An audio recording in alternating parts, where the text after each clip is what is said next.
ছোটবেলা থেকেই উইশলিস্টের প্রথম সারির ইচ্ছেগুলোর মধ্যেই ছিল রাতের শহর ঘুরে দেখার ইচ্ছেটা। বরাবরই দিনের ক্রাউডের থেকে রাতের নিস্তব্ধতা আমায় বেশি টানে। আর বেরোনোটাও একেবারে আনপ্ল্যান্ড ছিল।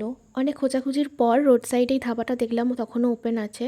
তো ওখানে গিয়েই ফার্স্টে 2 কাপ চা খেলাম। চা খাওয়ার পর খিদে পেয়ে গেছিলো, তাই মটর পনির আর তন্দুরি অর্ডার করেছিলাম। মটর পনিরটা দারুণ বানিয়েছিল, আর তন্দুরি রুটি দিয়ে খেতে তো মজাই লাগছিল। খেতে খেতে প্রায় 2টো-2:30টা বেজে গেছিলো, আর আমরা জাস্ট উঠলাম, দোকানটাও বন্ধ করে দিল। এরপর কোথায় যাই করতে করতে খুব ইচ্ছে করলো পূর্ণিমার রাতে গঙ্গার ঘাটে বসার। রাত্রি প্রায় 2:30, খুব বেশি হলেও রাস্তাঘাটে তখন 2-1টা গাড়িই যাচ্ছিল। বাগবাজার হয়ে কুমোরটুলির ঘাটে যখন পৌঁছালাম, কি অদ্ভুত সুন্দর লাগছিল জায়গাটা। কি নির্জন, কি নিস্তব্ধ। কিন্তু কয়েক ঘন্টা আগেও কত ক্রাউড ছিল এখানে। আমার মনে হয়েছিল পূর্ণিমার রাতে গঙ্গার ঘাটে এসে কোনো কথা বলতে নেই, চুপটি করে বসে চাঁদের আলো আর সীমাহীন নিস্তব্ধতাগুলো গায়ে মাখতে হয়। এরপর কিছুক্ষণ বসে বাড়ি ফিরলাম যখন, তখন প্রায় 3:30।